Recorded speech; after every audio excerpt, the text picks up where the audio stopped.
Bismillahirrahmanirrahim. Assalamualaikum warahmatullahi wabarakatuh. Innal hamdalillah nahmaduhu wa nasta'inuhu wa nastaghfiruh wa na'udzu billahi min syururi anfusina min sayyiatil a'malina may yahdihillahu fala mudhillalah wa may yudlilhu fala hadiyalah wa asyhadu an la ilaha illallah wahdahu la syarikalah wa asyhadu anna Muhammadan abduhu wa rasuluh la nabiyya ba'dah. Hadirin yang dimuliakan Allah, pada kesempatan kali ini saya ingin menyampaikan secara singkat tentang ibadur rahman dan sifat-sifatnya sebagaimana yang Allah firmankan di dalam surat Al-Furqan ayat 63 sampai dengan ayat 77. Ibadur rahman, jika kita pahami secara bahasa, maka kata ini sebenarnya terdiri dari dua kata, yaitu ibad yang bermakna para hamba dan juga ar-Rahman yang bermakna maha pengasih, di mana ar-Rahman ini merupakan salah satu dari nama-nama Allah yang mulia. Dan ibadur Rahman adalah hamba-hamba Allah yang spesial, yang di mana mereka mewujudkan peribadatan kepada Allah dengan sebenar-benarnya. Dan juga istilah ibadur Rahman ini, di mana kata ibad yang bermakna hamba-hamba itu disandarkan kepada kata ar-Rahman, dijelaskan oleh Syekh As-Sa'di rahimahullahu ta'ala di dalam tafsirnya. Hal ini merupakan isyarat bahwasanya ibadur Rahman ini bisa menjadi hamba-hamba Allah yang spesial karena kasih sayang Allah. Dan hal ini juga bisa kita lihat di dalam surat An-Nur ayat 21. A'udzu billahi minasyaitonir rajim. Wa laula fadlullahi 'alaikum wa rahmatuhu ma zaka minkum min ahadin walakinnallaha yuzakki man yasha. Kalau Allah bukan karena karunia Allah dan rahmatnya, niscaya tidak seorang pun dari kalian itu bersih dari perbuatan keji dan mungkar selama-lamanya. Tetapi Allah membersihkan siapa yang Ia kehendaki. Kemudian di antara karunia Allah yang bisa kita lihat di dalam surat Al-Furqan ayat 63 sampai dengan ayat 77, tatkala Allah menyebutkan sifat-sifat ibadur Rahman adalah Allah tidak mengatakan mereka para nabi atau rasul ataupun sahabat serta juga tabi'in, sehingga ayat-ayat ini bisa menjadi motivasi bagi siapa saja yang membaca dan juga berkeinginan menjadi ibadur Rahman. Artinya semua manusia yang beriman memiliki peluang untuk menjadi ibadur Rahman asal memenuhi sifat-sifat tersebut. Maka kita sebagai orang-orang yang beriman, yang selalu ingin meningkatkan keimanan kita dan senantiasa ingin memperbaiki diri, hendaknya memperhatikan ayat-ayat ini. Kemudian juga meminta kepada Allah Ta'ala agar Allah memberikan taufiknya kepada kita semua sehingga kita bisa mengamalkan sifat-sifat yang Allah sebutkan di dalam ayat-ayat ini. Adapun sifat ibadur Rahman yang pertama adalah wa ibadur Rahmanil ladzi yamshuna 'alal ardi hauna. Hamba-hamba Tuhan yang Maha Pengasih itu adalah orang-orang yang berjalan di muka bumi ini dengan rendah hati. Makna dari kata yamshuna 'alal ardi adalah bermuamalah dengan orang lain.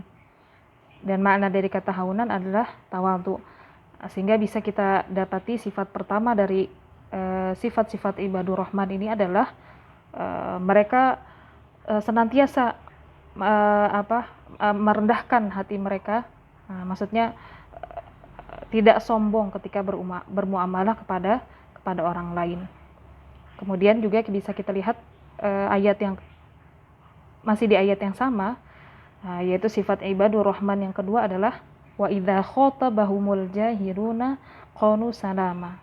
Dan apabila orang-orang bodoh menyapa mereka dengan kata-kata yang menghina, mereka mengucapkan salam. Jadi sifat yang kedua, mereka tetap bersikap atau mereka bersikap untuk mendatangkan semata-mata untuk mendatangkan keridhaan Allah Subhanahu wa taala, bukan untuk memuaskan hawa nafsu mereka. Sehingga ketika ada orang-orang jahil yang mencaci mereka atau merendahkan mereka, mendebat mereka, maka mereka tetap berkata-kata yang baik dengan orang-orang jahil tersebut. Demikianlah mereka bersikap di siang hari. Mereka bermuamalah dengan baik kepada semua orang, entah itu orang yang baik terhadap mereka maupun orang yang berbuat buruk terhadap mereka. Maka kemudian mereka juga tetap menjaga amal soleh mereka ketika di malam hari.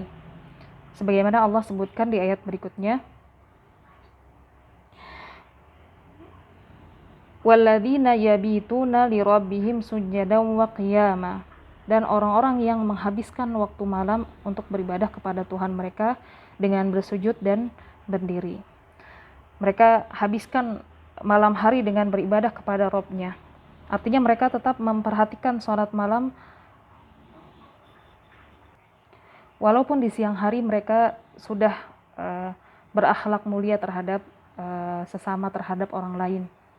Jadi di siang hari mereka berakhlak mulia, berbuat baik kepada semua orang, baik orang yang berbuat baik kepada mereka maupun orang yang berbuat jahat kepada mereka. Tapi di malam hari mereka tetap memperhatikan hubungan mereka kepada Allah Ta'ala.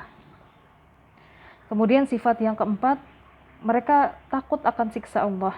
Dan ini sangat menakjubkan, karena mereka di siang hari berakhlak mulia dan di malam hari beribadah kepada Allah, tapi kemudian mereka tidak merasa ujub atau tidak merasa yakin bahwasanya mereka akan masuk surga.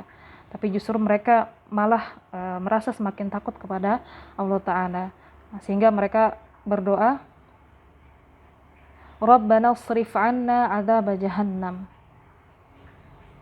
Ya Tuhan kami, jauhkanlah azab jahannam dari kami. Inna adzabaha kana gharama. Karena sesungguhnya azabnya itu membuat kebinasaan yang kekal. Innaha sa'at mustaqarra wa muqama.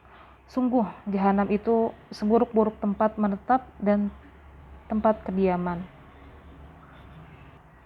Kemudian sifat berikutnya yang bisa kita lihat dari ibadur rahman adalah mereka tidak pelit dan juga tidak berlebih-lebihan dalam menginfakkan hartanya di jalan Allah. Hal ini bisa kita lihat di ayat berikutnya, walladzina idza anfaqu lam yusrifu wa lam yaqturu wa kana baina dzalika qawama. Dan termasuk hamba-hamba Tuhan yang Maha Pengasih adalah orang-orang yang apabila menginfakkan harta, mereka tidak berlebihan dan tidak pula kikir, di antara keduanya secara wajar.